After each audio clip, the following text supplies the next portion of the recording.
Okay, cool. Well, thank you for the Georgetown Gustav team for having me today. I'm super excited to always be back to Georgetown. I'm actually originally from the DC area. We'll get back to that in a second. Feel free to turn your cameras on and stuff. It's obviously always a little bit easier when we do this on Zoom versus in person to sort of have faces to look at. But this is our third year of doing this. I think the prior presidents, I think it was Carlos and Tim Hurley. I think we're now at McKinsey and Goldman, set this up a couple years ago, and we're excited to continue this on with Anvi and team here. So look, I'll give you guys a quick overview of my background, and then a little bit of an overview on Elevate and some of the resources you have access to on that as being a partner club with Gustav. And then we'll do a deep dive session into recruiting and interviews and the whole kind of career process, as many of you are all going through it as we speak. One thing I will note is we're having several firm events over the next 2 to 3 weeks on. Like we have on TCV this weekend for anyone interested in buy side. In 2 weeks, we'll have on JP Morgan for actually one of their only external sort of partnerships as far as the summer 2024 recruiting process goes. So definitely check that out if you're interested in bulge bracket investment banking. A few other firms will have on LionTree, which is another kind of exclusive partner, which is like one of the leading boutique investment banks. And so definitely check out some of these if you're going through the recruiting process, or just kind of curious about careers in banking and stuff. With Elevate, we're partnered with a lot of the top firms in the world on, recruiting, networking, and a lot of those initiatives. So definitely take advantage of those. I'll get to that in a second.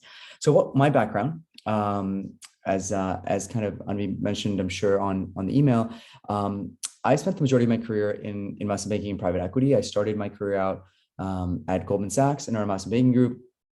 And as I go through my career, I will also highlight a few lessons learned that I would love, I like to pass on to a lot of our students.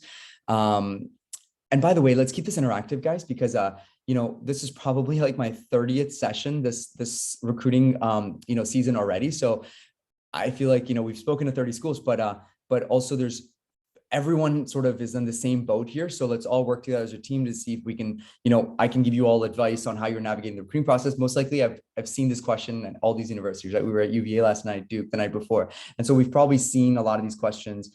And I think we started the week off at Princeton. So we've seen a lot of these questions already. So, definitely don't feel shy. I'm not here in a recruiting capacity today.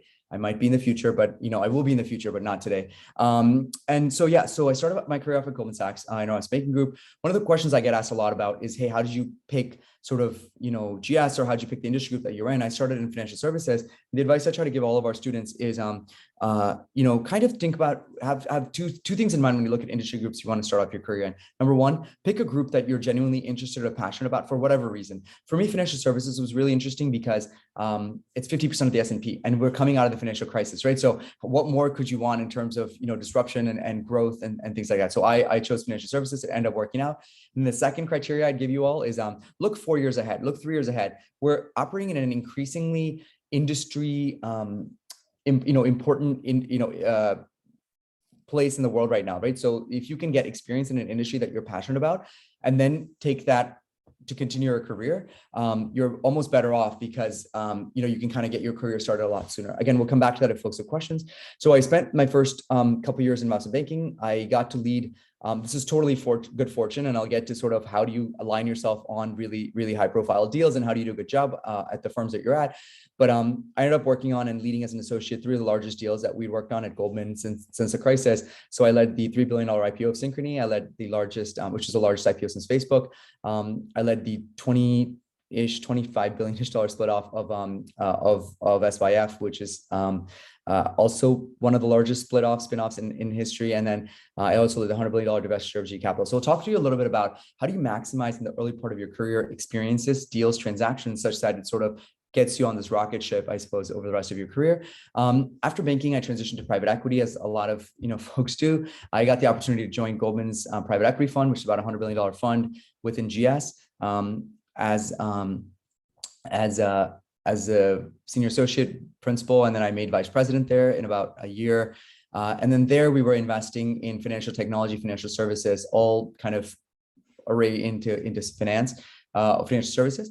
And then I got the opportunity after 6 years at Goldman, to be recruited to another fund, Vardy Partners, to be a director. So all sort of before the age of 30. So I'll talk to you a little bit about career acceleration, right, in your 20s and how to get to that position, if as time permits, I suppose, at the end of this discussion.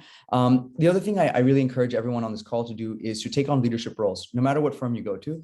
I was fortunate to be in positions to take on leadership roles. I served as chief of staff within our investment banking group at Goldman, also analyst associate recruiting committee, promotion committees, et cetera. So I'll give you all a little bit of insight between what is on the other side of what we're looking for in candidates and so on. The other piece of the puzzle here is the Elevate. So what's the Elevate relationship with Georgetown? I'm sure a lot of you know this, since I think you guys had reached out on LinkedIn, or many of you had reached out on LinkedIn ahead of time. And by the way, I'm happy to share my LinkedIn here. Just give me a second in the chat for anyone who wants to connect or sort of has any questions or things like that. Obviously use this platform to do it, but feel free to connect with me also offline, and I'm happy to answer any questions. Oh shoot, what happened on my screen? Oh no, 1 second, guys. Okay, so Elevate overview. I will kind of, a couple things I'll point to you all. Like I mentioned earlier, something's going on here.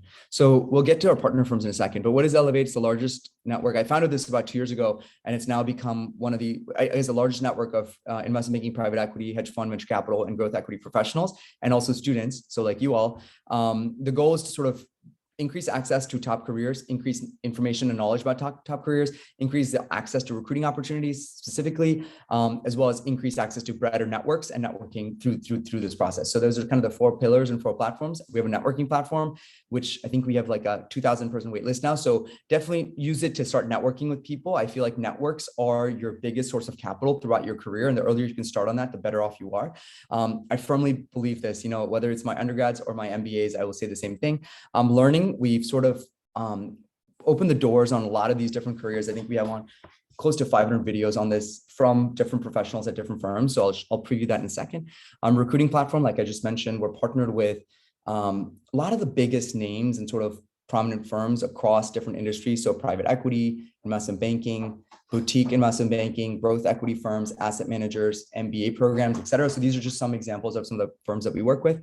Definitely get involved and learn kind of what it means to be successful or apply to these roles, et cetera.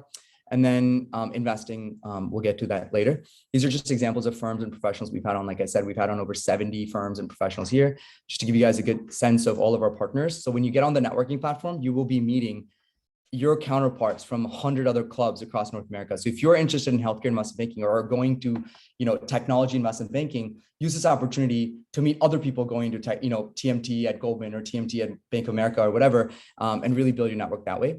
We have an MBA platform as well, which we won't get into here. And these are just examples of recent events that we have. So I will share all these details to everyone, especially if you've signed up on the website, like you will be on the list for all this stuff. So let's start with, the topics themselves for today's session. Finding the right field in finance for you. Obviously, I think the majority of the people here are looking at banking or private equity, which is great. I think, one thing I would say for anyone who's an underclassman here, make sure you've done enough of the requisite diligence to understand what you're getting yourself into. Okay, like why are you getting into this industry? What is motivating you about it? And that's going to help you become more successful, not just in the recruiting process, but also in your career. I'll break down the kind of some of the largest industries that our people go into. Obviously, with Elevate, we see close to 80% of the audience that goes into these, finance, business, investing, PE, IB careers. And so a lot of the information that I give you is going to be off of that platform, off of our work with some of the firms, and off of my own career, right? In these industries. Look, investment banking at the end of the day, to just summarize it, it's a advisory job where a firm or a company or a board of directors hires an investment bank to provide strategic advisory or transaction advisory or capital advisory for the company or for sort of, a particular transaction. As a junior person, right, if you go into banking, you're working on complex deals and transactions, you're building a deep financial skill set. and you are getting a ton of deal experience in a very short period of time. And that's why a lot of our people go into banking. I'd say as a whole, probably 45 to 50% of our audience goes into banking. The next is private equity. For those people who sort of figuring out if they want to go to banking or PE, we'll address those questions. But the crux of the job here is very different from banking, right? So this is the crux of the job is investing. So you are investing as an owner. By the way, can you guys see the screen? Yeah, okay. You are investing as an owner in a company, right? So rather than advising a company, now you're saying, okay, what does it mean to actually own a company for 3 to 5 years? And then let's do the diligence and work around that. So as a result, your work is going to be similar to banking, that you're doing a lot of financial analysis, but you're doing it more in a much more deeper manner than you would ever in investment banking. So that's sort of one distinction. We'll get into some of the other differences as it relates to your own careers, I suppose. So about 25% of our audience goes into private equity. So out of the overall pie. Then there's growth equity or venture capital. I'd say about 15% of our audience goes into growth equity, venture capital. Here is also an investing role, but the difference here is you're investing in high growth companies earlier than when private equity get in. So you're sort of investing in them in the series of growth. You are usually taking on minority stakes, and you are sort of taking on obviously earlier stage investments. Yeah, Anvi, go ahead. Yeah, sorry, didn't mean to interrupt, but question on growth equity and kind of the difference between private equity and growth equity. So at the junior level, the deck mentions that the growth equity role is quite sourcing heavy. Is that true across the board at growth equity shops, or at the larger ones, is that not true? That is a really good point. I think so. It's a good question. Sort of how much sourcing are you doing? I would say, look, there's a handful of, so as private equity firms, right? Like you think about KKR, Blackstone, like the largest players in the world, they've gone downstream, right? So traditionally growth equity firms, right, are examples like Warburg Pincus, TCV, TPG Growth, et cetera. Those are the folks that have been doing growth for 15 years or so. In the last, call it 3 to 5 years, you've had a lot of our traditional private equity firms develop growth funds. And as a result, they also are hiring people at the junior level, be it associates or analysts, et cetera. So I would say, look, but they are investing in Series E, Series F, Series G, right? They're not necessarily investing in, A, B, C, D, right? So the difference lies in the stage of investing that you're doing, where if you have more fundamental data around the portfolio company you're looking at, you're able to run 2-year, 3-year simulations and analysis on that data versus sort of earlier stage venture or earlier stage growth where you don't have a ton of data, right? So the first sort of metric I would put in your mind is, what stage of investing is this company doing? Let's say Blackstone Growth, which obviously is a good example here. They're doing both early stage, like seedish AB, and they're doing DEF. So if you're working on an early stage investment, by definition, you're not going to have a ton of like diligence to do, right? A lot of analysis and so on. So your role becomes more like market sizing or talking to a bunch of, experts in that industry or whatever. So it's a little bit sort of size, differential, but also stage differential and kind of what you end up doing. The point around growth equity is you have to just be, I think, really, really careful when you go and take on a role on sort of what is the percentage of sourcing, right? There's firms out there like a Summit or a Volition and some of those firms that are truly top 15 growth equity firms, but the role ends up being more sourcing heavy or more sort of, the job. That's just the nature of the firm, right? So it's sort of devil's in the details. Be very cognizant of sort of what you're getting yourself into as far as a firm goes, and not all opportunities are created the same. So I would say at the largest levels, I think you're probably still doing a lot of analysis, but you will do a lot of sourcing, because at the end of the day, if you don't have a ton of company data to analyze, you're not going to be doing a ton of analysis. Does that make sense, Anu? So it sort of just depends on the stage and the size and sort of the industries and stuff that you're working on. That usually is the delta in all of this stuff. Does that make sense? That does. Thank you so much. I think that's the clearest explanation of this I've gotten so far. Oh, amazing. So I would also recommend this Saturday. Obviously, I know Anvi, you're coming, but we're gonna have on. TCD. So this firm we've been partnered up with for a while, and we're partnered with a lot of the growth equity firms. But this one in particular invests all the way from like DEF, traditional growth equity, all the way to sort of what I consider like large cap investing into high growth names. So you can kind of get a best of both worlds. And the reason why growth equity is growing so fast, both for my candidates and for the firms themselves, is firms are staying private a lot longer, right? So whereas you'd go and sort of be able to take things public, now firms are staying past Series D, Series E, Series F, and they're growing before they go public. Number two, valuations in the private equity space are kind of at such high levels that you're sort of, and the quality of companies or sort of the stage of investing that you're at, you have to really do really good deals for you to make a lot of money, right? In 5 years, or really have outsized income outcomes. So as a result, a lot of companies are gravitating towards growth because there's just a higher quality of opportunities. And then third, technology, right? It's just everything is now technology investing, whether it's in consumer, enterprise, the industrials or healthcare or whatever. And a lot of technology companies, right, are not at a PE level yet. Like they're not making money at a certain point. Even they get to Series E, Series F, they're sort of continuing to reinvest in the company. So the traditional private equity model of putting on leverage is sort of being overtaken a little bit by growth as well. So it's a super good opportunity for you all to learn about growth equity. It is probably the most popular career that I see out of banking and consulting at our level, when I see our bankers and consultants now going through sort of recruiting processes. Good question on growth equity. Public investing and consulting, I'm not going to touch on. Those are probably about 10% of our audience. I mean, if you want to go, we have sessions from Citadel, McKinsey, all those companies on the platform, so you can go check it out. So I won't actually spend time on this since a lot of our audience is second and third year. So you guys kind of know what you're doing. I'll just buzz through the recruitment process. Again, here, do stop me if you have specific questions about kind of what it is that you'd like me to answer. Look, there's 5 pieces to recruiting, right? Number 1 is what university you go to. And more importantly than that, does Georgetown have, or does that particular firm have a Georgetown specific recruiting team? So the bifurcation here is, if they have a school specific recruiting team, you have to sort of make sure you are networking with those people and getting relationships with them such that you get on sort of the interview list. If the firm does not, then, or if they don't come to campus or whatever, you need to go make your own relationships and make your own sort of list of people that you can reach out to be involved in that process. Again, we'll come back to that if folks have questions. Number 2, questions we want you all to answer is sort of around your major, right? So, or around your academic performance and around just, these are generally checkbox items where we're saying, all right, does this person have a minimum GPA? Does this person sort of, minimally meet the academic requirements? But in the interview, we will ask you, all right, why are you doing a philosophy major? And how's that going to help you, in banking? Why are you doing an economics major? How's that going to help you here? What types of classes are you taking, et cetera? So just be ready to sort of substantiate the things that you're doing in a major that will help you in this, in the job going forward.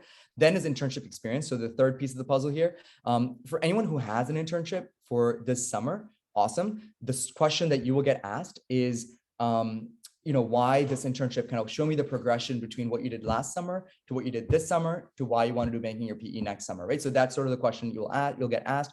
For anyone who doesn't have an internship yet for the second year summer, I would absolutely prioritize trying to get one, whatever you can. And then if you still don't and you're going through recruiting, then you can just say, hey, this is the type of internship that I'm trying to go after, or this is the opportunities I'm talking about. I'm still in the process of finalizing, et cetera. That's how I'd answer those. And then networking.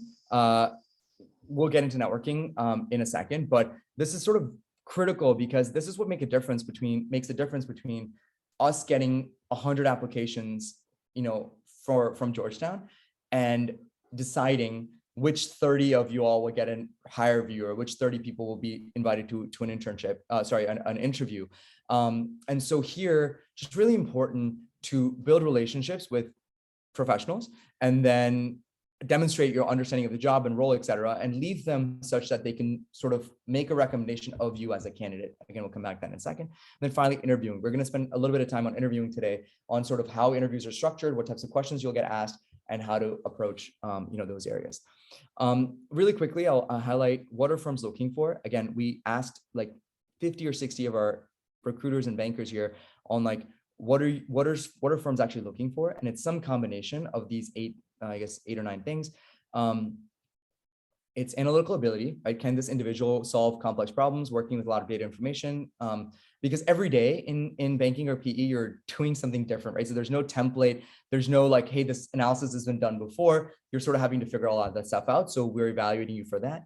Then we're evaluating you on technical skills. This is done by, again, you don't have to have been coming from a finance major or something, but we just want to know, hey, what is your ability to take on technical roles and responsibilities, and how do we think you will excel in those? Then you get teamwork and leadership. Again, super important. The crux of these fit interviews, and I'd say about, when I was doing interviews at GS, 80% of the interviews would be around fit, right? So just getting to understand, is this individual going to be a good fit on our team? Super important. And we evaluate that by questions around teamwork, around leadership, drive, initiative. And I'll get to what specific questions around those are. But questions we're trying to answer as candidates, individual excel as an individual contributor while being part of a larger team. And the examples you all can cite is roles on clubs, team experiences, work experiences, et cetera, to substantiate. Then character, really important. We'll ask you a lot of questions around weaknesses, failures, challenges, feedback, et cetera. So being ready for those. Interest in finance and interest in markets. This is, again, I'd say every hire review has at least one of these questions for you all to sort of, demonstrate your understanding of that.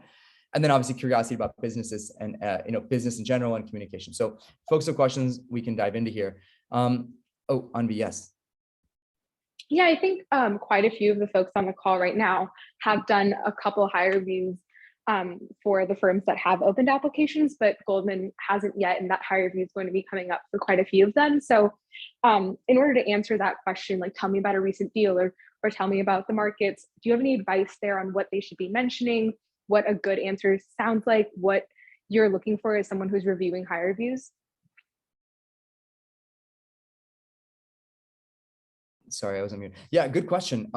So we'll skip ahead to the interview piece, and we'll go through some of these questions that you're asking. All right, so let's just do a little bit of. Does anyone want to volunteer to answer these questions? And Anvi, is there another question, or is that just result? Oh no, sorry. Just okay, no, you're good. So does anyone want to sort of take a stab at sort of answering the what is a deal that you've been following, or what is an industry you're following in the markets?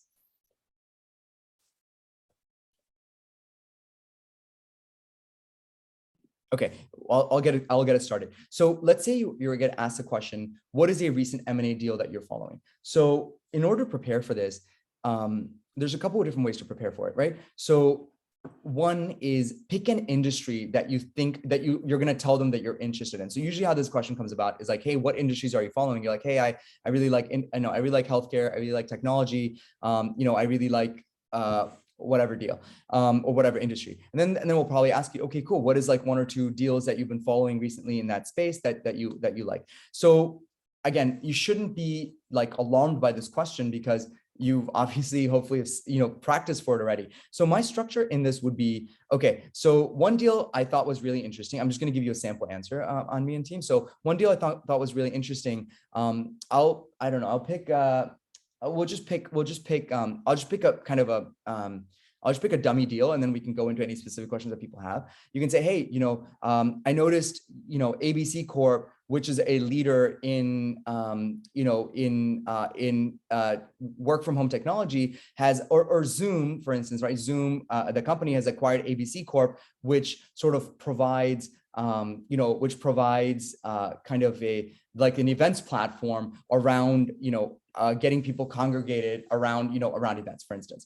And then the reason, then you say, all right, first you summarize the deal. Who is the buyer? Who's the seller? And recently this deal was done at, a $1 billion enterprise value. And, that's so buyer, seller, timing, and then sort of valuation. Then you say, so the strategic rationale for the deal, which I thought was really interesting, is it sort of fills the gap that Zoom has in sort of live event space, and it sort of brings those together. And there's obviously, one strategic benefit of bringing on a platform that does that. Number two, there is sort of a lot of synergies, right, behind the technology that's going to be used in one versus the other. And then number three, Zoom is acquiring sort of a market leader in this space versus having to build on its own. So then you sort of hit on what is the strategic rationale behind doing that deal. And then you sort of say, look, as a result of doing this deal, Zoom has said, their earnings per share would go up to, maybe it's a 10% accretive deal. It was done at, 15 times EV to EBITDA, and in a market where a lot of them compete effectively against X, Y, and Z. So in about a minute and a half, you want to try to summarize buyer, seller, transaction value, any relevant comps, strategic rationale for the deal, benefits to the buyer, and any sort of considerations. Obviously, you could say, hey, one of the considerations is maybe they overpaid for this company, blah, blah, blah, blah, but, I think X, Y, and Z. So Anvi, like your first minute and a half, I would try to summarize that piece. And how do you do that, right? A couple pieces of advice I'll give for people trying to prepare for deals. Pick 2 or 3 or 4 deals. Just start with 2 or 3 or 4 deals that has happened in the last 6 months, let's say you're going into a GS deal, you can pick a GS deal, right? You can find a deal that GS has done. And then what I would do is go to the buyer. If it's a public company, go to their investor presentations. They usually, when they do a deal, they have a presentation around why the deal was done, or what was the strategic rationale behind that. So you should be able to pull a lot of this information either from the investor presentation or any sort of Googled articles, or just like a 10Q, any sort of 10K, 10Q, 8K, anything that the company puts out, right? So if Zoom did a deal, then you should be able to go to the Zoom website under investor relations and come up with or look at a presentation that was done by that company. So the key is to so that's the first challenge, right? How do you find the deal? How do you talk about it? The next challenge is inevitably, Anvi, like if that was the answer you gave me, then I'm going to say, okay, so put yourself in the position of the seller. There could be an invariable amount of questions that would come out of this discussion. So there will be follow-ups like, hey, if you, Anvi, were the banker on that deal, so if you're working at GS on that deal and you were the sell side banker, what considerations would you have given, to the thing, or how would you have advised your client on thinking about X, Y, and Z? So it's really important. You'll get asked a few follow-up questions around strategic rationale, industry overview, et cetera. So don't just memorize all the statistics and then just regurgitate them. Make sure you're in a position to sort of talk about the strategic rationale, talk about what's going on in the industry at that time, et cetera. And that will make that answer come out a lot more prepared. So you will get follow-ups on those questions for sure, especially if you pick a deal that GS has worked on. But you should be able to have a 5-minute discussion on a deal that goes sort of second level. What is an advice you'd give the buyer or seller? What are other companies that might be looking in that space? You could say, hey, with sort of work from home, maybe other sort of technology providers are looking. Maybe it's WebEx and those people that are looking, or maybe it's sort of Microsoft and LinkedIn who want to integrate these types of, platforms on them. So kind of give a little bit of market color around that deal. Then they'll ask you, do you think that's a fair price to pay? Like I've usually asked this question, and then you can say, hey, look, based on market comps of what's being traded out there, it seemed like it was sort of the middle of that range, or, from kind of the market reaction to the deal, it seemed like shareholders really liked the transaction, et cetera. So you can sort of support that a little bit, or look at other comps that are publicly trading in that space and say, hey, they traded at like 15 times earnings. So it seems like it's a fair deal for this company, right? There's something like that. They'll try to sort of dig in a little bit more, team, on the deal itself, right? So is that helpful on me as far as like how to answer that deal question? Yeah, I hope that was helpful for everyone who's going to be doing hire reviews pretty soon.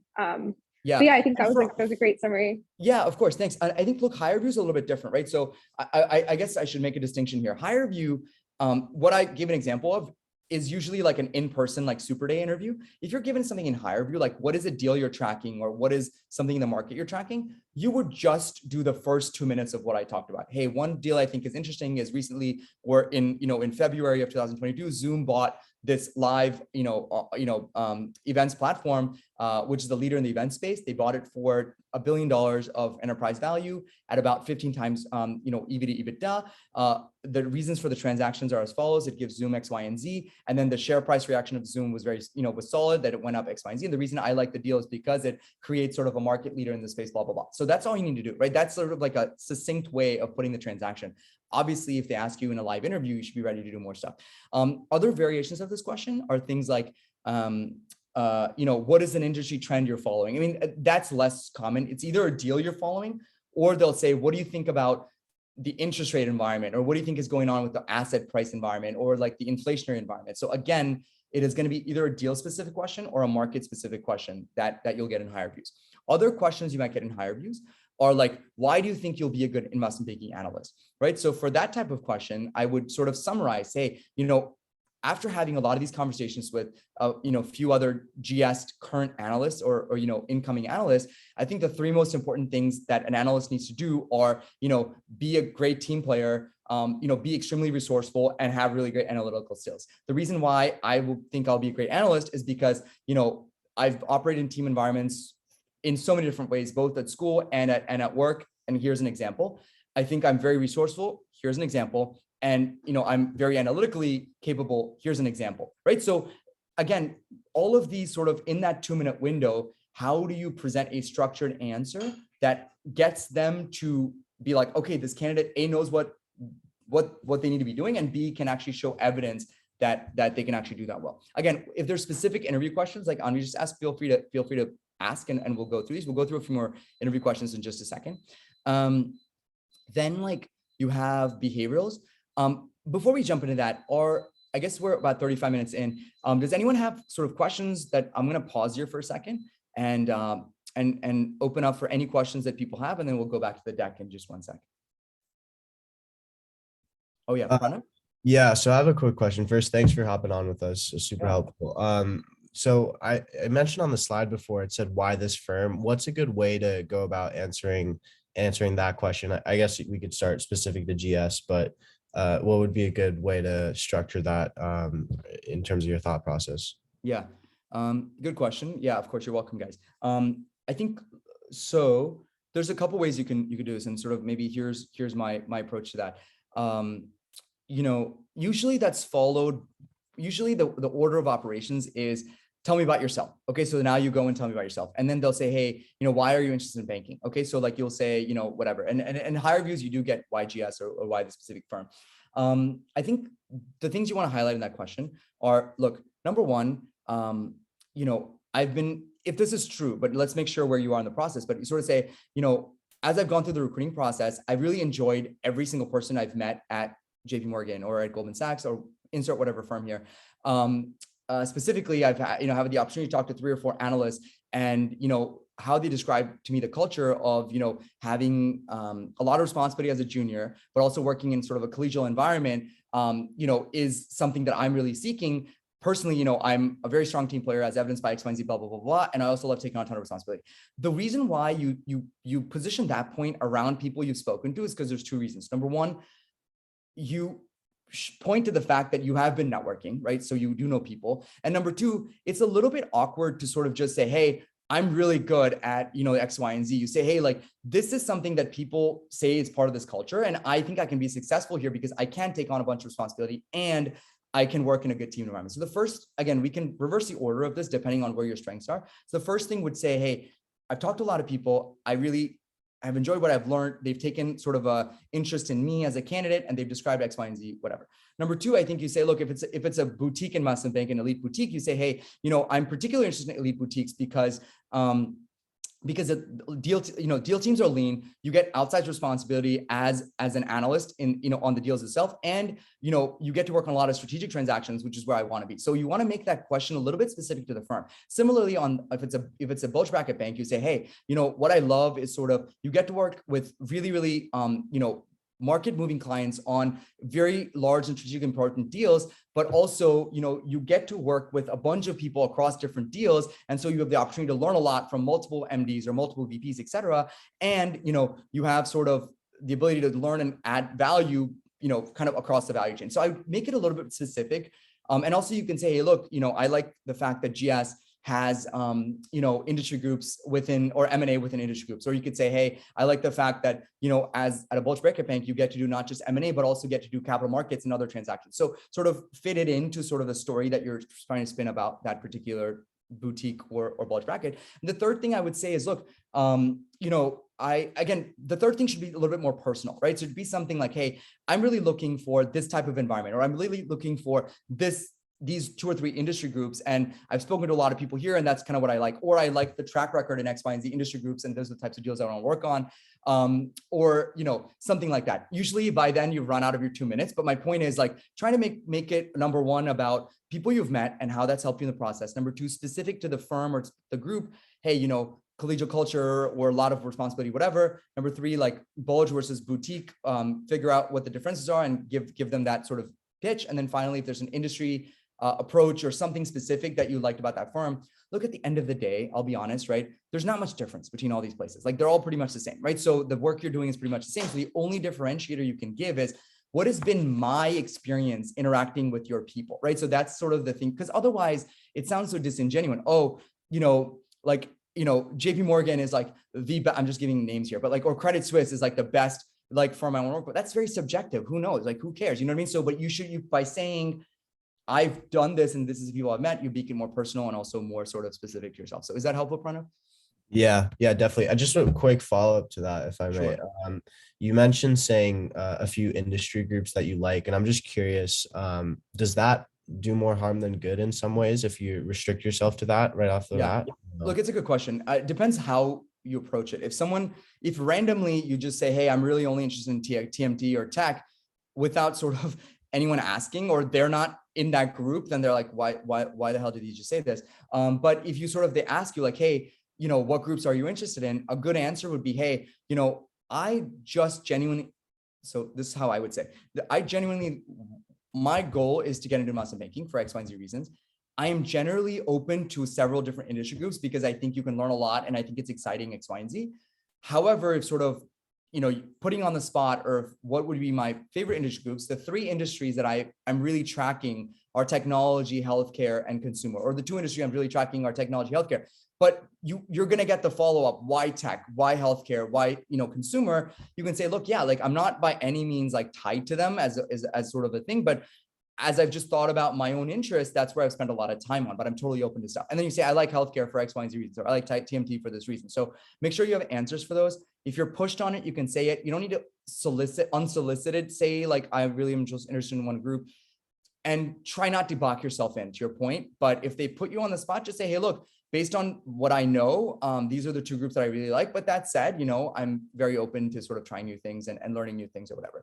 Just be like, my primary goal is to get into the industry because of X, Y, and Z reasons. Whatever industry group I end up in is, so be it, right? So that's how I'd approach that question. So is that helpful? Yeah, perfect. Thank you. Okay. Yeah, you got it. Okay, let's keep it moving. Was there another hand? I think it went down. Okay, that's fine. So let's just keep it moving. On interviews, I think since we're having, I'm going to come back to networking because I think it sounds like, let me just spend a minute on it. If anyone's having trouble networking, you need to sort of focus on 3 things. Number 1, your outreach is probably not enough, right? So you're probably only outreaching to 4 to 6 people a week, which is probably not enough at this stage of the game, right? So you should be kind of networking or reaching out to 15 to 20 people per week.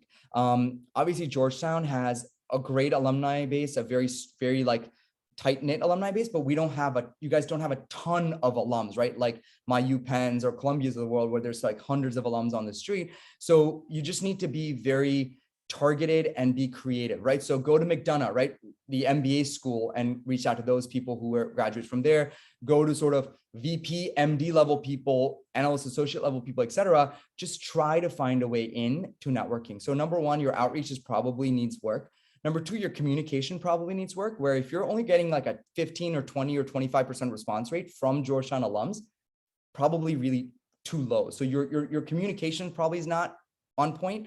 So ways to increase your communication or improve your outreach messaging is try to sell yourself a little bit more, right? So by saying, so I'm going to use Anvi as an example since I know her. Hey, I'm Anvi, like I'm at Georgetown X, Y, and Z. I'm also, a student leader at Gusev. As part of that, I do X, Y, and Z, or I'm a portfolio manager at Gusev, like whatever you guys are, right? I'd say that. And then last summer I worked X, Y, and Z. I noticed you went to Georgetown. I noticed you went to X, Y, and Z, or worked in this industry or this industry group. I'm going through the recruiting process right now, and I've, really interested in Lazard or Credit Suisse or whatever. And I would love to kind of get 10 minutes of your time. So make sure you spend the time to make those somewhat self-promoting, because I want your email to stand out, right? So put yourself in the other person's position. If I come to Georgetown and do an event, and I get 30 emails or 50 emails after the session, how am I going to prioritize those people? It's going to be the people that stand out to me in that email. And so try to stand out, right, in that. So that's the second thing. Maybe your email messaging isn't, it needs to be better. The third is follow-up. Our follow-up rates, we've seen response rates gone from there's like a, 3-4x response rate in a follow-up. So make sure you're following up after a week or so of you sending an email, because people just are really busy. And trust me, I'm coming from the professional side. I don't even usually respond to the first email. I usually wait for the follow-up, because if this person's going to follow up, then I'll respond, just because we're so busy. So definitely do follow up. And then finally, anytime you get an opportunity for an informational, just nail that. So that would be my thoughts on networking. If folks have questions, we can get into that. But let's keep going on the interview, since there's a lot of questions around that. Let's spend a little bit of time on behaviorals, because I think that's one piece that it's always the make or break for me as it relates to interviews. First thing I would work on is develop 5 to 6 really high impact stories that could work for multiple examples. Okay, so it could work for strengths. It could work for why will you be a good analyst? It could work for what are you, really proud of, right? Or on the other side, it could work for failures, weaknesses, feedback, constructive criticism, all those sort of negative questions, right? So you should really come up with like 10 examples from your past and then narrow it down to like 5 or 6 really good ones that would work for multiple examples. And then make sure they have depth, right? So you can say, hey, I'm part of GUSIF and we organized this conference.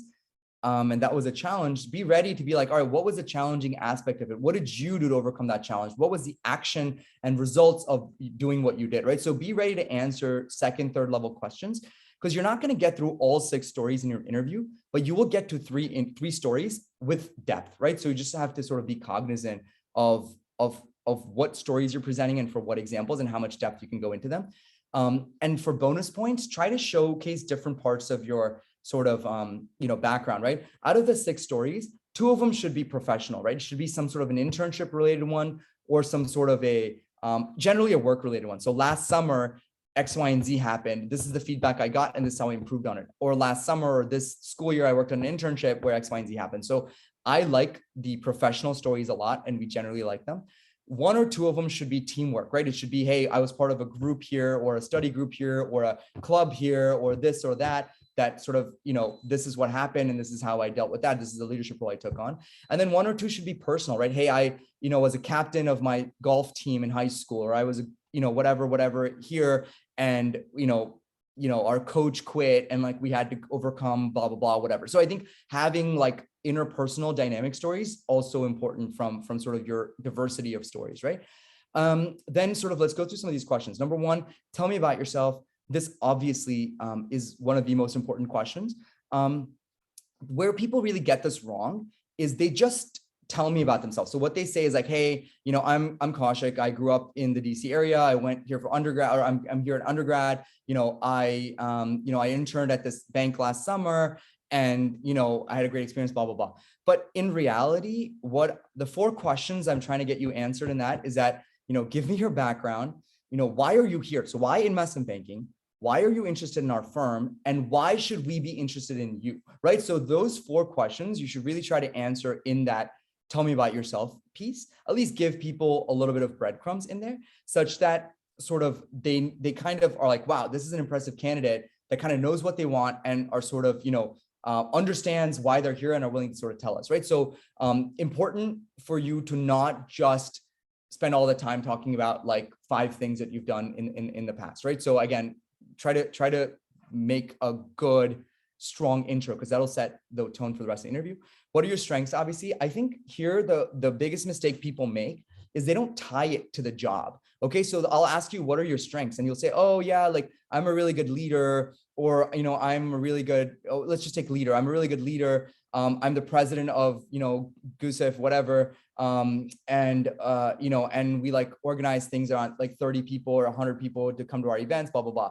I'm like, okay, that's great, but how's that going to help you like on this job? So like a better answer would be, hey, look, what I consider my strengths are sort of, really working well with people in a team environment, taking on leadership role and being resourceful around that, and then really being analytical. These are a couple of examples of this, and that's what's going to help me become a good analyst. So make sure there's an overtone of why will that make you become a good analyst? Because every example that you use is sort of your sales pitch, right? Of why you'll do that.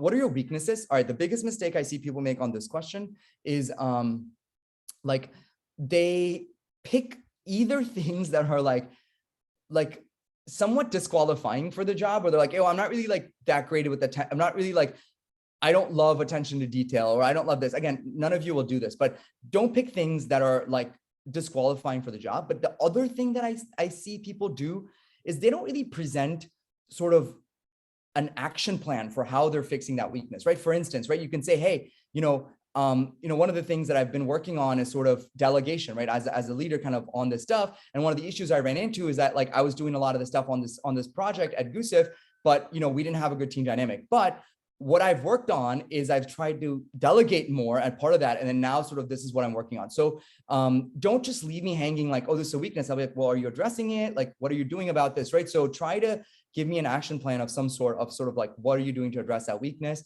One thing I'll note, we will ask you like different variations of the weakness question, right? So I'll ask you the weakness question, and then I'll ask you, okay, what does your boss last summer say is an area of your improvement, right? Or what is feedback you received from your manager previously? Or what would you change about the way you work? And so try to have not just one weakness, like have 2 or 3 weaknesses that you can fall back on, because oftentimes we know the first weakness is something they've really prepared for, but how do we really dig in and get more out of this person to be more self-introspective? So have 2 or 3 weaknesses for sure. Okay, and then what are you most proud of? I'm not going to get into this much. Again, goes off the greatest strengths thing. I think just pick something that showcases something about you that be like, hey, I want to work with Anvi like on my team because she's so passionate about something, or she's so excited about something. Difficult working situation. You'll get this at every single interview. Make sure you set up the situation. This is what the situation was. This is why it was difficult.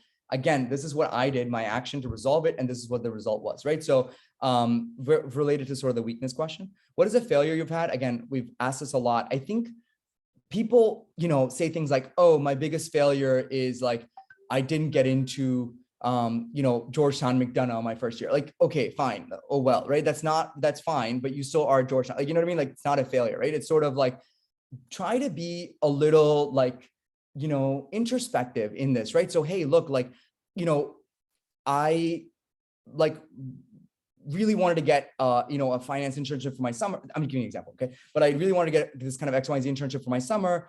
But, I did 100 calls, I did all this research, whatever, but, sort of because of how junior I was, we sort of, it didn't work out. Instead, I worked at a startup, which helped me get all these other skills. And then I ended up getting a spring semester internship, which kind of helped expand. So my point is, again, have a story, but try to really tell me something that like, okay, this person really did a lot of work, but it's still faced with failure. And how do they react to it? So I've heard things like, hey, I really wanted to make my, Georgetown tennis team, but like, I worked really hard and I practiced really hard, but, it just didn't work out because of COVID or whatever. But then I continue to work hard and now on the club team, and this is kind of what I'm doing. So again, be a little like be a little open when you give this question, as opposed to resorting to something like, oh, I really wanted to get a 4.0, but I got a B and now I'm at a 3.95, right? So it's just like, that's not real things, right? So I don't want to hear stuff like that, right? So just be a little, mindful of the examples that you give.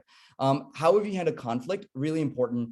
It could be anything. Like, this question trips up so many people because they think conflict is something like, oh, I was at a board meeting and like we had to fire the CEO. Like, that's not like that is a conflict, but it's not a conflict that you all will be having, right? So try to be like real conflicts, right? Hey, we were at Gucif and we disagreed on this investment. So how do we have to come about? I had to convince 10 people that like this was the right investment, or whatever it is that your information is.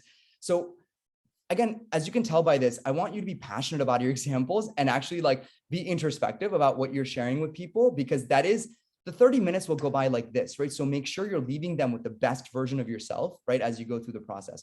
Complex situations. Okay, so now we're gravitating towards what I call situational questions. So I'll give you some examples.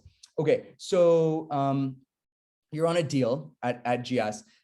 You're our analyst and it's Friday night at like 5 p.m. Friday afternoon. The MD is out of the office. The VP is like, traveling somewhere. The associate is, whatever, traveling.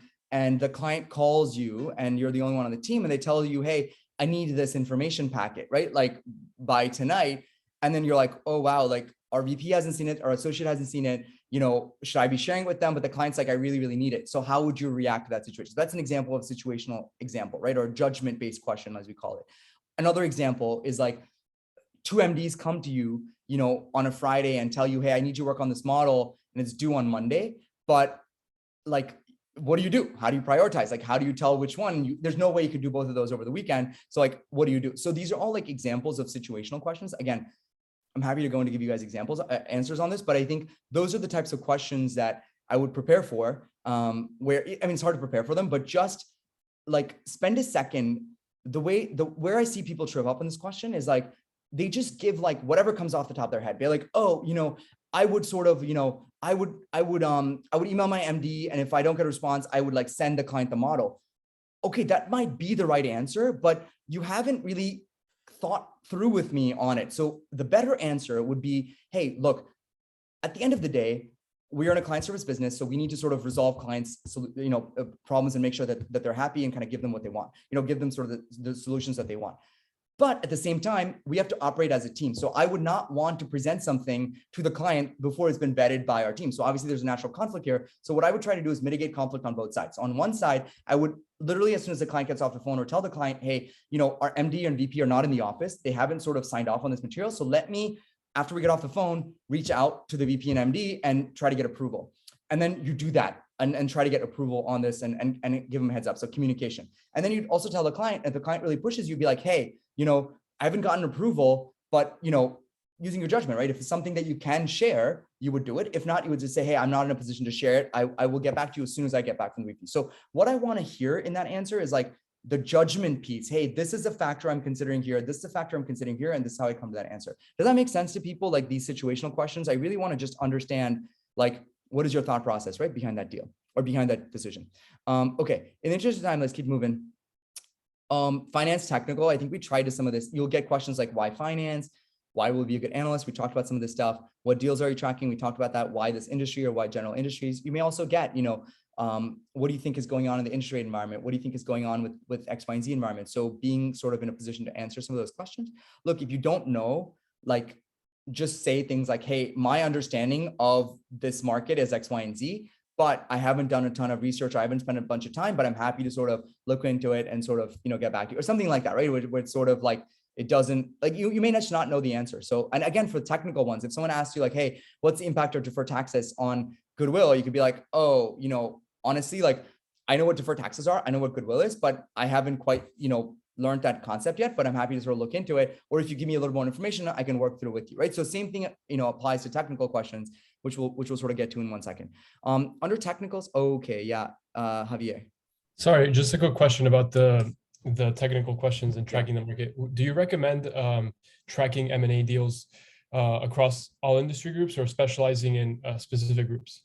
Look, it's a good question, right? I think the best approach here is starting with one. Like if you were just gonna if you had time just to present one deal, pick a deal in an industry that's exciting to you. You're just not gonna be able to track every single enterprise deal that's happened, SaaS deal that's happened this year, right? Or something. So pick a company that's interesting to you. And maybe you pick 3 companies that are interesting to you and see what deals that they've done, or pick a deal that's interesting to you, or pick 3 deals and then get a lot of information around it and then figure out what you're ready to present. But in either way, I don't think you should be a self-purported like expert in SaaS enterprise or something like that. I think you should just say, hey, this is an interesting that I find interesting for X, Y, and Z reasons. One of the deals I think was really interesting in this space is, Salesforce acquiring Slack for this reason, blah, blah, blah, blah. And, it's kind of what the multiples were. And this is kind of what it did for Salesforce or for Slack. And so on. And they'll say, oh, cool. Like that's really interesting. And they'll say, how about another deal? Or what is another industry that you're interested in? So usually 90% of the times, Javier, like you will probably just do one deal. So pick a deal that's really good and be able to answer follow-up questions.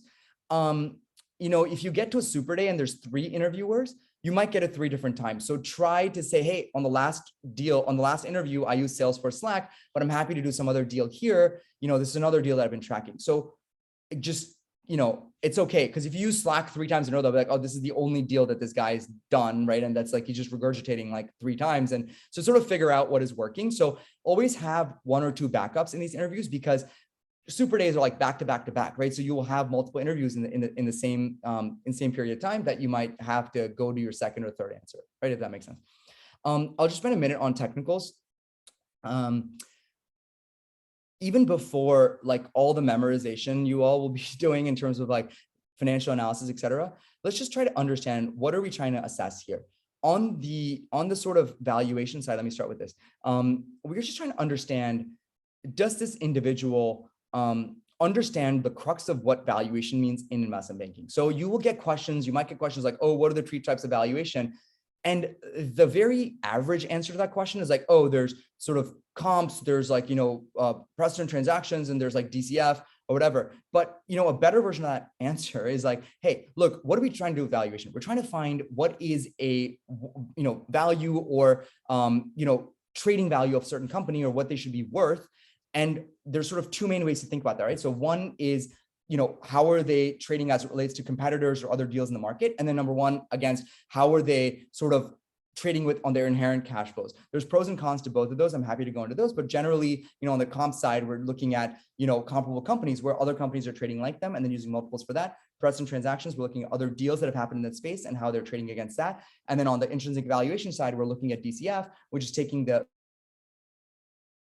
valuation with the discounted cash flow. So, or discount rate. So I love people or interview candidates who can not just regurgitate like a storybook or a resume or like a PDF that they're reading to me, but like just understand why we're doing the things that we're doing. So try to answer the why, right? Why are they asking that question? Why are you answering that question? And then sure, we might ask you, all right, tell me about the pros and cons of this versus that. And you say, okay, cool. As I think about it, these are the pros, these are the cons. So just simplifying it and sort of walking them through at sort of a top-down level always seems to help on the valuation questions.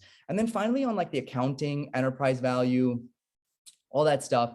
Look, some of this is just going to be memorization, right? Like how does the three statement works, et cetera. But again, if there's something you're like, if someone asks you like, hey, how does accrued expenses flow through, or how does depreciation flow through, or X, Y, and Z happens, X, Y, and Z happens. One, you should have a fundamental understanding of accounting. So like figure out whatever you need to do to get that level of accounting understanding to sort of figure out how these things work. But accounting's not that complicated. So oftentimes where people get stuck is like, they have like this memorized answer in their head and they're like, oh, you know what? I forgot something. Like, what is this? So instead of like trying to remember what you remembered from a PDF, like just take a piece of paper or in your mind, figure out, all right, these are the things that are moving in the balance sheet. And this is the time things are moving in the income statement. This is things that are doing cash flow. It's apparent to us as an interviewer, if the person's sort of just regurgitating an answer or they're actually thinking through the financial statement. So again, practice a little bit of every single line moving in the income statement or balance sheet and figuring out like what is the impact of that sort of line.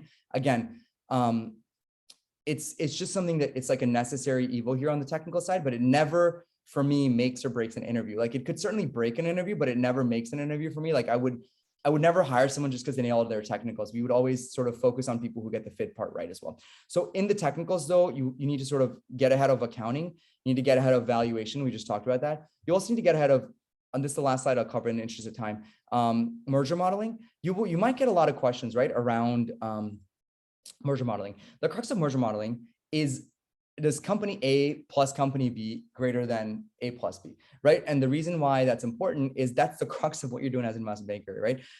So if you think about like Amazon buying Whole Foods, you know, we'll be like, well, what are the considerations if you were Amazon, right? Why would you do that deal? If you're Whole Foods, why would you do that deal? What are the things that are important in that deal? So you kind of talk about, hey, look, on surface, you kind of merge the two earnings together. But on top of that, you have to account for things like synergies, things like financing costs, things like how are you doing that deal? And then you have to come to sort of what we call EPS accretion dilution, which evaluates if the earnings per share, right? If you're an Amazon shareholder, are you getting more earnings per share after doing that deal? Then it's an accretive deal. If your earnings per share is going down, so if instead of buying Whole Foods, Amazon bought like a printer manufacturer or something like that, like obviously that's not going to give you earnings because that's sort of a dying business, I suppose. So I think like, you know, that's going to be dilutive for that deal. So is it increasing shareholder value, which is measured by earnings per share and that like that. So I think just understanding the fundamentals of what you're actually doing with EPS and with merger modeling and with valuation becomes really important. So I think we've covered a lot here. So let me pause here. I think the crux of today's session has been around networking and on interviewing, which is good, which is I think where everyone is at. But let me pause here. Are there any other questions that people have as it relates to anything else that we did not cover yet? Yeah, I have a specific question about interviews. I've heard that some PE firms are now giving longer sort of DCF or LBO valuation tests, and that they give you like an overnight assignment or like a couple of days assignment that you need to return. Is this something that you've been hearing about that's becoming more common? I mean, we've been seeing it, right? Last year, like a lot of the firms, you know, Blackstone, Apex, a bunch of them, right, gave everyone sort of 2 days or, you know, X number of hours to do a case study. Typically what those are, right, are going to be like, hey, this is a pseudo LBO model, right? So here's some assumptions around this deal or this company. How would you build an LBO model around this? And they give you sort of 2 days. Some extended variations of this at the growth equity level are also like, hey, we're looking at this company, think about qualitatively, right? Like, how would you evaluate this company, et cetera. So my general, you know, view on that is it just comes down to like understanding how financials sort of work. And then being able to put together a model and that sort of, there's a ton of resources on Elevate, but also more broadly that you can sort of figure out how to build an LBO model. I'm sure, Gusev and other things have that as well. If you have specific questions on that, I can direct you to certain resources on that. But yeah, they usually give you like a set of assumptions and they ask you to build a model and then turn it in. And then that's the first round, or that's the second round after they do the resume screen. And then after that, you go on and advance to sort of further rounds, right? Of interviews. Some firms there's 3 or 4 rounds, some firms there's sort of 5 or 6 rounds. So those are just one of the steps of the process. Does that make sense, Javier? One thing my team has asked us to do, so they want us to like collect these like testimonials. So it takes like 30 seconds. So if you want to write one, oops, wrong. Okay, well, I shared our IG as well. So if you're able to write one, that would be awesome. Just say you took it at Georgetown. Okay, so just say like, hey, blah, blah, blah. That's helpful for our team. So, okay, let's keep going. What other questions do people have? I think Jack, Henry, yeah.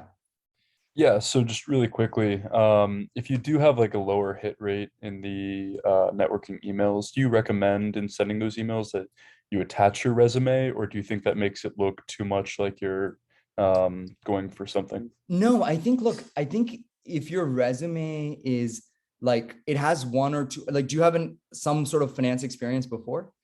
Yes. Okay, cool. So look, I think if you have generally, I would say it's fine to attach your resume. Again, you can say things like, for your reference, I've attached my resume. So even though people, like if you're having again, the question was if you're having a low hit ratio, yes, I think that's totally okay to do. And then see over a course of a week, or 2 weeks, your hit ratio is going up. And if it is, then great, it's working. If not, so it's really hard to say empirically, like it will increase or it won't increase. There might be other things. So if you want to shoot me a LinkedIn message and say, hey, this is my outreach matches, like, would I change anything about it, or send me your resume? I'm happy to sort of give you some off the cuff advice. But I think my general point is like, yeah, I think you should, it's completely fine to shoot your resume, but I think I would do it in the context of, hey, I'm still, I'm Henry. I know I'm a student at GU, like, I'm part of Gusev or whatever. This is what I did last summer. I'm really interested. So the same thing goes. I think the last thing you'll say is, for reference, I'm attaching my, my resume in case it's helpful, right? Or something like that, that like just kind of is not in their face, but it's still like, hey, FYI, it's sort of I've attached. And look, 9 times out of 10, curiosity, like we'll open the email and sort of we'll look at the thing. And that might be something that pushes you over the edge, that they might say, hey, like, I like this candidate. So if that's the case, I would also try to see if there's something off about your like outreach email. Okay. So like, that's another thing I would probably like see if you can improve on. Maybe you're not being personalized enough. Maybe you're not being sort of giving them a reason to respond. Maybe you're not following up enough, whatever the case is. I think that's fine too. And then, or it might just be like your volume numbers need to be higher such that you do more volume and you'll get more things. So it could be any of those things, but that would be my advice on that one. Cool. Okay, cool. More questions. Yeah. Okay. Let's go to Jay. Thank you so much for coming. I just had a quick question. Interested like in a potential career in equity long short, like after this. So I'm like very curious, like what you've seen, like the paths for like people who've gone to like Tiger Cubs and like what that looks like. Yeah, I'm sorry. I had another message came in. So can you repeat your question? Yeah, I'm sorry. Like the phrasing was like past like recruitment, like interested like in a long-term career, like equity long short, like a Tiger Cubs. So I was like curious, like thoughts for that path. Yeah, it's a good question. So like, I'm not going to be able to do that question full justice with the time we have, but I'll just try to give you a summary. There's 3 or 4 main avenues into that, right? So the one is going down the traditional banking PE route and then kind of going to at an associate level, like into the PM spot. Some of the Tiger Cubs themselves take on a more private equity type approach to sort of investing and or growth equity type. So they value sort of more of that company analysis that might be doing in PE. The other way I've seen a lot of people do is just go straight out of undergrad, but really have a compelling case on sort of, hey, I can do the quant side, or I can do X, Y, and Z for you. And that's the skill set that I'm building. So that's like a little bit of a different than the IB PE route, right? So you have to sort of, I think, ways to get into like their, like, 0.72 as these programs. I mean, a lot of these firms sort of are recruiting at the undergrad level. Maybe not a lot, a good, some of them are, but I would have to sort of, you have to make a case that you have a differentiated view or you have a different approach to something. It's not as straightforward, right, as an IBD path. So that's probably the 2 most, or you could do it out of banking, right? Kind of more of a traditional, like getting one than the other. But we see a ton of kids, like specifically at Georgetown, I don't have a lot of data points on, but like out of Chicago, MIT, Stanford, Northwestern, Harvard. So a lot of our schools where maybe it's funny, our liberal arts schools have a lot of like good placement into these kind of firms as well. So I think it just depends on how you position yourself and how you show them, right? Here's my PM, here's my portfolio, here's how I think about approaching, here's some analysis that I've done. And then what is your selling point, right? Are you going in as a trader? Are you going in as a quant? Like what are you trying to get in as? And then what's your angle, right? So that would be my high level advice. But obviously if you have more specifics, you can reach out to me offline. Okay, cool. So I guess in the interest of time, let's cut it off here. I appreciate everyone coming on. Great questions for everyone. I'm just going to share the testimony thing. Here's my LinkedIn. Feel free to connect, but definitely take advantage. I didn't get to show you all the resources, but we do have that advice platform where it's for all our partner clubs. You can go and you're like, hey, I'm interested in Warburg, and we have Warburg speakers tell us what the interviews are like. So just go try to take advantage of that. Come to the events. Anvi and team will send you all the events that we have coming up. In addition to firm recruiting events, we also have like buy-side careers where we on 5 or 6, associates at buy-side firms and come tell us about why they wanted to go to equity or why they went to PE. We'll have some of those. And then in May, we're going to have a panel with all of our, for all of our summer bankers on how to get a return offer and things like that. So just be engaged and get involved in the networking side, et cetera. But yeah, on that. Okay. Nadia has a question. You know what? I'll take a last question. Go ahead, Nadia. I just have a quick question. Towards the end of the interview, they usually ask, like, do you have any questions for us? What do you recommend for those? Great question. I actually, we didn't get to it in the thing. Look, I think before any informational, even in an informational, you'll ask that, like, hey, what do you want to know about me or whatever. I think there's sort of 3 buckets of questions you can ask. Number 1 is personal questions. So another mistake I see our candidates make a lot when like the interviewer is, introducing themselves, like, oh, I'm Kaushik, I'm a, director at X, Y, and Z. They usually just tune them out. They're like, okay, I got it. Director at Goldman or whatever, director at this firm. And they're so focused and nervous about their own interview that they're like not listening to the interviewer.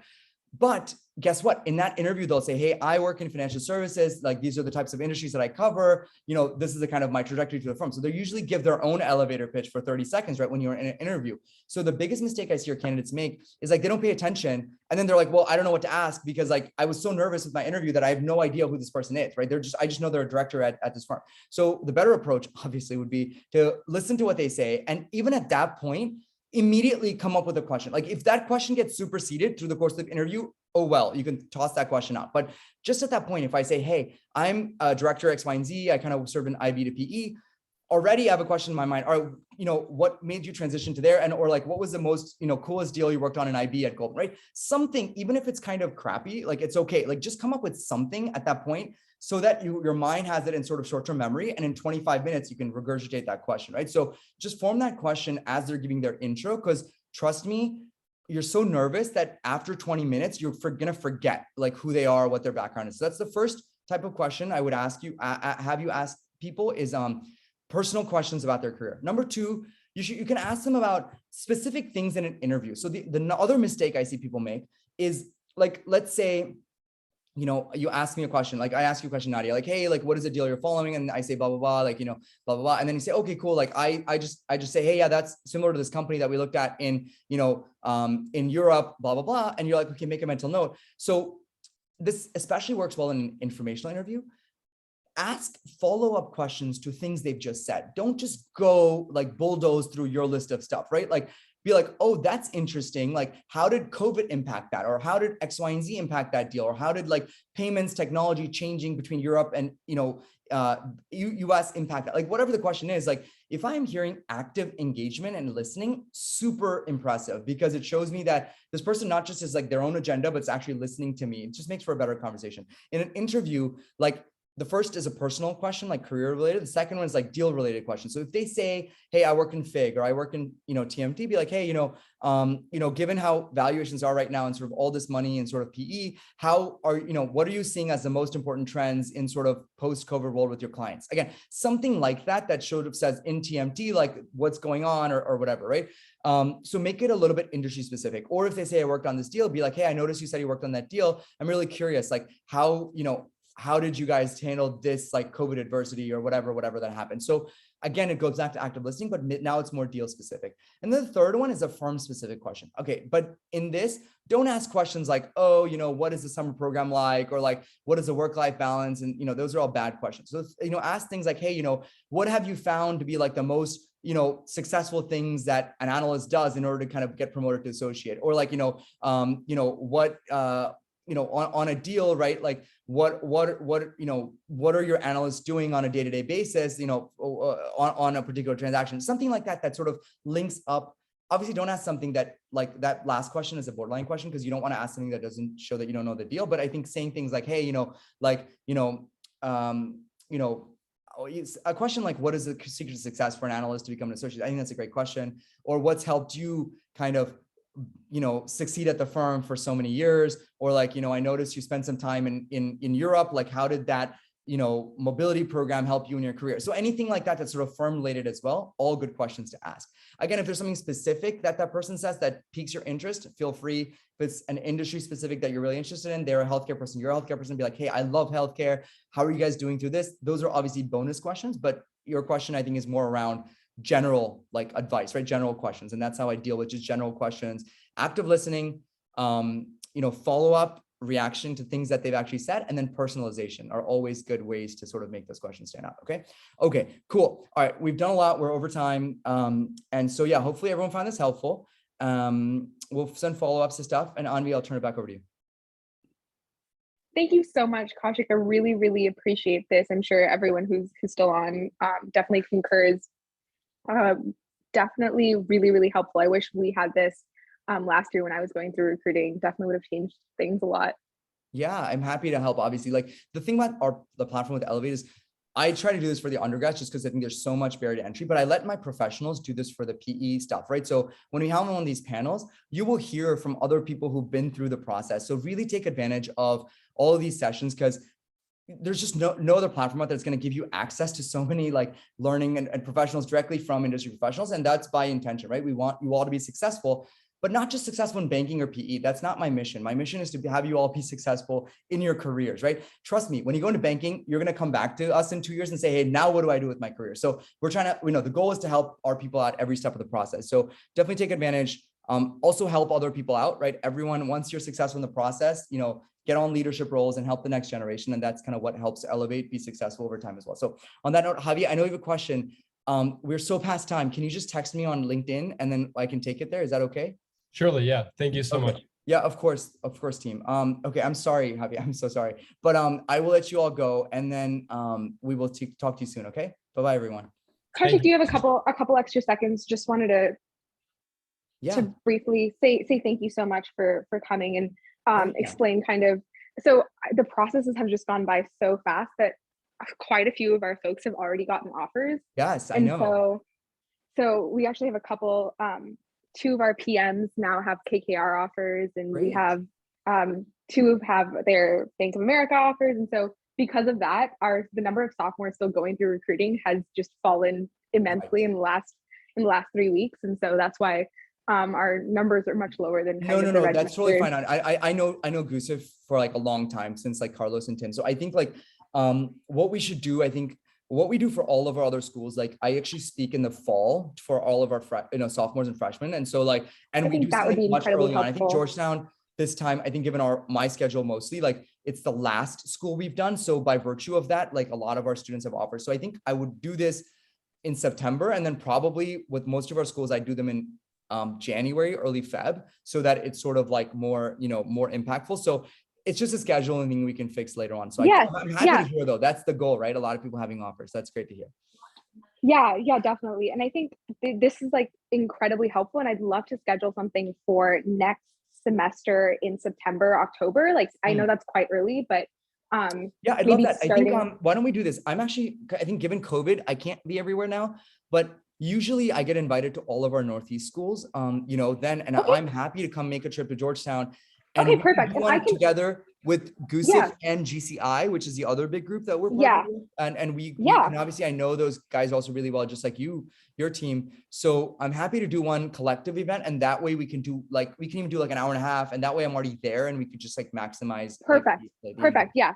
I'd be happy to do that. I'll definitely reach out to them when the time comes, and then Yeah. I'll put us all on an email, Amazing. and we'll schedule No, I something. appreciate that. One thing for you to note, I'd be like, we're gonna have a panel, obviously we have the diversity panel, all this stuff, but in May, we're gonna have a panel with successful summer interns who to give advice to like class of 2023 as they go to the summer. Mhm. Tim's been on these panels before, but I know Kevin is going,